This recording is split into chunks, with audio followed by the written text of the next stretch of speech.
ದಸರಾ ಮುಗಿದ ಬೆನ್ನಲ್ಲೇ ಯಾವ ರೀತಿ ಗೊಂದಲ ಸೃಷ್ಟಿಯಾಗಿತ್ತು ಅನ್ನೋದ್ರ ಬಗ್ಗೆ ಸಾರ್ವಜನಿಕರು ಆಕ್ರೋಶ ವ್ಯಕ್ತಪಡಿಸುತ್ತಿರುವಂತಹ ಸಂದರ್ಭದಲ್ಲೇ ಮೈಸೂರಿನ ಹೃದಯ ಭಾಗದಲ್ಲಿರುವಂತಹ ದೊಡ್ಡಕೆರೆ ಮೈದಾನದಲ್ಲಿ ಕಾರ್ತಿಕ್ನ ಸಹಚರನ ಕೊಲೆ ಆಗುತ್ತೆ.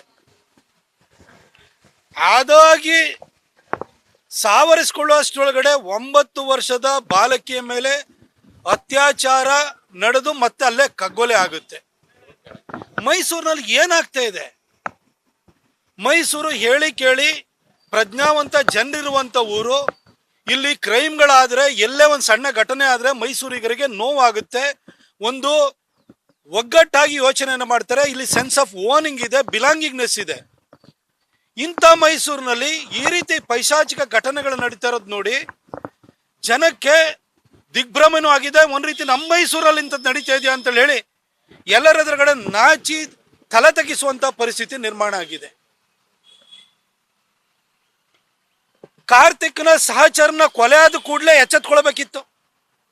ಅದ್ರ ಬೆನ್ನಲ್ಲೇ 9 ವರ್ಷದ ಬಾಲಕಿ ಹಕ್ಕಿಪಿಕ್ಕಿ ಜನಾಂಗದ ಒಂದು ಬಾಲಕಿ ಅಲ್ಲಿ ಬಲೂನನ್ನ ಮಾರಾಟ ಮಾಡುತ್ತಿದ್ದ ಬಂದು ಬಾಲಕಿಗೆ ರಾತ್ರಿ ಪೇರೆಂಟ್ಸ್ ಜೊತೆ ಮಲ್ಕೊಂಡಿರೋರನ್ನ ಅದು ದೊಡ್ಡಕೆರೆ ಮೈದಾನ ಮೈಸೂರಿನ ಹೃದಯ ಭಾಗದಲ್ಲಿ ಅಪ್ಪ ಅಮ್ಮನ ಜೊತೆ ಮಲ್ಕೊಂಡಿರುವಂತ ಬಾಲಕಿನ ಎತ್ಕೊಂಡು ಹೋಗಿ ಅತ್ಯಾಚಾರವನ್ನ ಮಾಡಿ ಕೊಲೆಯನ್ನು ಮಾಡ್ತಾನೆ ಅಂತಂದ್ರೆ ಏನ್ ಹೇಳಬೇಕು?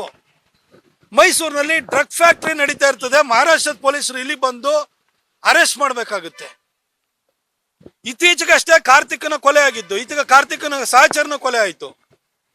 ಅದೇ ರೀತಿ ಈಗ ಬಾಲಕಿಯ ಕೊಲೆ ಆಯಿತು. ದಸರಾ ಟೈಮಲ್ಲಿ ವ್ಯಾಪಾರಸ್ಥರು ಬಹಳ ಜನ ಬರ್ತಾರೆ. 10 ವರ್ಷದಿಂದ ಆ ಬಾಲಕಿಯ ಕುಟುಂಬದವರು ಬರ್ತಾ ಇದ್ದಾರೆ, ಹಕ್ಕಿಪಿಕ್ಕಿ ಜನಾಂಗದವರು ಬರ್ತಾರೆ, ಬಲೂನ್ ಮಾರ್ತಾರೆ. ಇಲ್ಲಿ ಭದ್ರತೆಯನ್ನು ಒದಗಿಸ್ಬೇಕು, ಅದ್ರ ಬಗ್ಗೆ ಗಮನ ಹರಿಸ್ಬೇಕು ಅನ್ನೋದನ್ನ ಈ ಸರ್ಕಾರಕ್ಕೆ ಗೊತ್ತಿರ್ಬೇಕಲ್ವಾ? ಅದು ನಾನು ನೋಡ್ತಾ ಇದ್ದೀನಿ. ನಮ್ಮಲ್ಲಿ ಬಹಳಷ್ಟು ಜನ ನಮ್ಮ ಸರ್ಕಾರದಲ್ಲಿ, ನಮ್ಮ ಕರ್ನಾಟಕ ಸರ್ಕಾರದಲ್ಲಿ ಕೂಗುಮಾರಿಗಳಿದ್ದಾರೆ. ಏನಂದ್ರೂ ಕಾಮೆಂಟ್ ಮಾಡ್ತಾರೆ. ಯುಕ್ರೇನಲ್ಲಾದ್ರೂ ಕಾಮೆಂಟ್ ಮಾಡ್ತಾರೆ, ರಷ್ಯಾದಲ್ಲಾದ್ರೂ ಕಾಮೆಂಟ್ ಮಾಡ್ತಾರೆ, ಅದೇ ರೀತಿನಲ್ಲಿ ಗಾಜಾದಲ್ಲಾದ್ರೂ ಕಾಮೆಂಟ್ ಮಾಡ್ತಾರೆ. ಅಮೆರಿಕನ್ ಪ್ರೆಸಿಡೆಂಟ್ ಡೊನಾಲ್ಡ್ ಟ್ರಂಪ್ ಏನ್ ಮಾಡ್ದ ಏನ್ ಮಾಡಿಲ್ಲ ಅನ್ನೋದ್ರ ಬಗ್ಗೆ ಕಾಮೆಂಟ್ ಮಾಡ್ತಾರೆ. ಆದ್ರೆ ಮೈಸೂರಿನಲ್ಲಿ 9 ವರ್ಷದ ಬಾಲಕಿ ಮೇಲೆ ಅತ್ಯಾಚಾರ ನಡೆದಿದೆಯಲ್ಲ, ಒಬ್ಬನಾರು ಬಾಯಿ ತೆರಿತಾ ಇದ್ದಾನ? ಮಾನ್ಯ ಮುಖ್ಯಮಂತ್ರಿಗಳು ಬಾಯಿ ತೆರಿತಿದಾರ? ಯಾರ ಸಿಕ್ತವ್ರನ್ನೆಲ್ಲ ಗದರಿಸುವಂತ ಡಿ.ಕೆ. ಶಿವಕುಮಾರ್ ಬಾಯಿ ತೆರಿತಿದಾರ? ಎಲ್ಲದಕ್ಕೂ ಬಾಯಿ ಹಾಕುವಂತಹ ಅಲ್ಲಿ ಪ್ರಿಯಾಂಕಾ ಖರ್ಗೆ ಮಾತಾಡ್ತಿದಾರ. ಅಂತಾರಾಷ್ಟ್ರೀಯ ವಿಚಾರಗಳ ಬಗ್ಗೆ ಎಲ್ಲ ನಾನು ಬಹಳ ಪ್ರವೀಣನ್ ತರ ಇಲ್ಲಿ ಅದಿರನ್ನ ಲಪಟಾಯಿಸುವಂತಹ ಲಾಡು ಮಾತಾಡುವಂತ ಲಾಡು ಇದ್ರ ಬಗ್ಗೆ ಧ್ವನಿ ಎತ್ತಿದಾರ. ಅಲ್ಲಿ ಯಾರು ಚಿಕ್ಕಬಳ್ಳಾಪುರದಲ್ಲಿ ಒಬ್ಬ ಕೂಗು ಮಾರಿದಾನೆ, ಅವನು ಮಾತಾಡ್ತಿಲ್ಲ. ಇಲ್ಲೊಬ್ಬ ಬಂದು ಯಾವಾಗ್ಲೂ ಕೂಡ ಮುಟ್ಟಾಳ ವಕ್ತಾರ ಇದ್ದಾನೆ, ಅವನು ಮಾತಾಡ್ತಿಲ್ಲ. ಅನ್ನೋ ಮೈಸೂರಿನಲ್ಲಿ ಯಾರು ಪಾಪದವ್ರ ಜೀವಕ್ಕೆ ಬೆಲೆ ಇಲ್ವಾ? ಏನ್ ನಡೀತಾ ಇದೆ ಮೈಸೂರಲ್ಲಿ? ಮನೆ ಸಿದ್ದರಾಮಯ್ಯನವರೇ ದಸರಾ ಮಾಡಿದ್ರಿ, ಇಲ್ಲಿ ಹೋದ್ರಿ, ಇಲ್ಲಿ ಬಂದು ಎಲ್ಲ ವೀರಾದಿ ವೀರ ಅಂತೇಳಿ ತಮ್ಮ ತಾವೇ ಕೊಚ್ಕೊಂಡು ಹೋದ್ರಿ. ನೀವು ನಾನೇ ಮುಂದಿನ ಮುಖ್ಯಮಂತ್ರಿ ಆಗಿ ನಾನೇ ಮುಂದುವರಿತೀನಿ ಅಂತ ಹೇಳ್ಕೊಂಡು ಹೋದ್ರಿ. ನೀವು ಮುಖ್ಯಮಂತ್ರಿ ಯಾವ ಪುರುಷಾರ್ಥಕ್ಕೋಸ್ಕರ ಸರ್? ಇಲ್ಲಿ ಮೈಸೂರಿನಲ್ಲಿ ಸಾಮಾನ್ಯ ಒಂದು 9 ವರ್ಷದ ಬಾಲಕಿಗೆ ಇವತ್ತು ರಕ್ಷಣೆ ಇಲ್ಲ ಅಂತಂದ್ರೆ, ಅಪ್ಪ ಅಮ್ಮನ ಜೊತೆ ಮಲಗಿದ್ದ ಬಾಲಕಿನ ಎತ್ಕೊಂಡು ಹೋಗಿ ರೇಪ್ ಮಾಡ್ತಾರೆ, ಮರ್ಡರ್ ಮಾಡ್ತಾರೆ ಅಂತಂದ್ರೆ ಮೈಸೂರಲ್ಲಿ ಏನ್ ನಡೀತಿದೆ ಸರ್? ನಿಮ್ ಮೂಗಿನ ಕೆಳಗಡೆ ಇರುವಂತ ಮೈಸೂರಿಗೆ ಭದ್ರತೆ ಇಲ್ವಲ್ಲ ಸರ್? ಇವತ್ತು ನಮ್ಮ ಪೊಲೀಸ್ ಇಲಾಖೆ ನಾನು ದೂರಕ್ಕೆ ಹೋಗಲ್ಲ.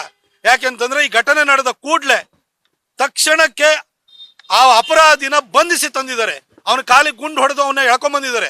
ಈ ಹಿಂದೆ ಇಲ್ಲಿ ಗ್ಯಾಂಗ್ ರೇಪ್ ಆದಾಗ್ಲೂ ಕೂಡ ಮೈಸೂರು ಪೊಲೀಸು ಎಫಿಷಿಯಂಟ್ ಪೊಲೀಸು ಅದನ್ನು ಕೂಡ ಒಂದು ಬೀಡಿ, ಒಂದು ಅದರ ಸಿಪ್ಪೆ ಇರ್ಬೋದು, ಅದು ಒಂದು ಬಸ್ ಟಿಕೆಟ್ ಇರ್ಬೋದು, ಅದರ ಜಾಡನ್ನು ಹಿಡಿದ್ಬಿಟ್ಟು ಅರೆಸ್ಟ್ ಮಾಡಿ ತಗೊಂಡ್ಬಂದಿದ್ದಾರೆ. ಕೇಸ್ಗಳನ್ನ ಕ್ರ್ಯಾಕ್ ಮಾಡ್ತಾರೆ ಇಲ್ಲಿ ಪೊಲೀಸರು. ಈ ತರ ಘಟನೆಗಳು ನಡೆದಾದ ನಂತರ ಆರೋಪಿಗಳನ್ನ, ಅಪರಾಧಿಗಳನ್ನ ಪತ್ತೆ ಹಚ್ಚುವಂತಹ ಕಾರ್ಯಕ್ಷಮತೆ ಇರುವಂತ ನಮ್ಮ ಪೊಲೀಸರಿಗೆ ಕಾನೂನು ಸುವ್ಯವಸ್ಥೆಯನ್ನ ಕಾಪಾಡುವಂತಹ ಕಾರ್ಯದಕ್ಷತೆನೂ ಕೂಡ ಇದೆ. ಆದ್ರೆ ಇವತ್ತು ನಮ್ಮ ಪೊಲೀಸರ ಸ್ಥಿತಿ ಹಾಗಾಗಿದೆ ನಮ್ಮ ಮೈಸೂರಿನಲ್ಲಿ ಅಂತಂದ್ರೆ, ಇವರು ನಳಪಾಕಲ್ಲಿ ಕಾಫಿ ಕುಡಿಯಕ್ ಹೋದ್ರೆ ಇವ್ರಿಗೆ ಅಲ್ಲಿ ಹೋಗಿ ಪೊಲೀಸರು ಜೀಪ್ ಹಾಕೊಂಡು ನಿಂತಿರ್ಬೇಕು. ಇವ್ರಿಗೆ ಪ್ರೋಟೋಕಾಲ್ ಕೊಡ್ಬೇಕು, ಸಲ್ಯೂಟ್ ಹೊಡಿಬೇಕು. ಮೈಲಾರಿ ದೋಸೆ ತಿನ್ನಕ್ ಹೋದ್ರೆ ಅಲ್ಲಿ ಹೋಗಿ ನಿಂತಿರ್ಬೇಕು. ಇವರಿಗೆ ಮೈಸೂರು ರಿಫ್ರೆಶ್ಮೆಂಟ್ ಅಲ್ಲಿ ಇಡ್ಲಿ ತಿನ್ನಕ್ ಹೋದ್ರೆ ಅಲ್ಲಿ ನಿಂತಿರ್ಬೇಕು. ಸಿದ್ದರಾಮಯ್ಯನವರು ವಿಮಾನದಲ್ಲಿ ಬಂತು ಅಂದ್ರೆ ಏರ್ಪೋರ್ಟ್ ಅಲ್ಲಿ ಸಲ್ಯೂಟ್ ಹೊಡೆಯಕ್ ನಿಂತಿರ್ಬೇಕು. ಇಲ್ಲ ಬೈ ರೋಡ್ ಬರ್ತಾ ಇದಾರೆ ಅಂತ ಹೇಳಿದ್ರೆ ಅಲ್ಲಿ ಹೋಗಿ ಶ್ರೀರಂಗಪಟ್ಟಣ ಬಾರ್ಡಲ್ಲಿ ಹೋಗಿ ನಿಂತಿರ್ಬೇಕು.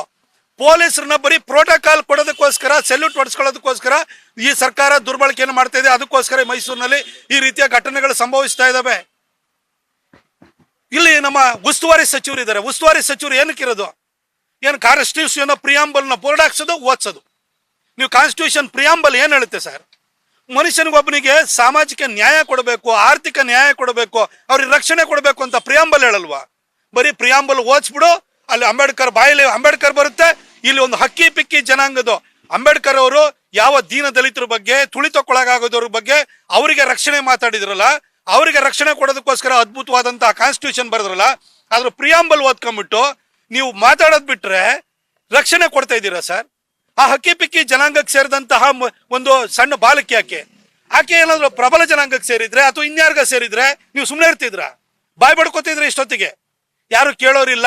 ಆ ಕಡೆ ನಾರ್ತ್ ಕರ್ನಾಟಕದಿಂದ, ಕಿತ್ತೂರು ನಮ್ಮ ಉತ್ತರ ಕರ್ನಾಟಕದಿಂದ ಬಂದಿರುವಂತದ್ದು ಆ ಬಾಲಕಿ ಇಲ್ಲೇನೋ ಮಾರಾಟಕ್ಕೆ ಬಂದಿದ್ರು, ಅವಳು ಕೇಳೋರು ಯಾರು ಇಲ್ಲ, ಅವ್ರ ಜೊತೆ ಯಾರು ಪ್ರಬಲವಾದಂತ ಸಮುದಾಯ ಇಲ್ಲ ಅಂತ ಬಾಯಿ ಮುಚ್ಕೊಂಡಿದ್ದೀರಾ. ಅದಕ್ಕೋಸ್ಕರ ಸಂಬಂಧಿಸ್ತಾ ಇಲ್ವಾ? ನ್ಯೂಸ್ ಫಸ್ಟ್ ನಿರ್ಭೀತಿಯಿಂದ ನಿಮ್ಮ ಪರವಾಗಿ.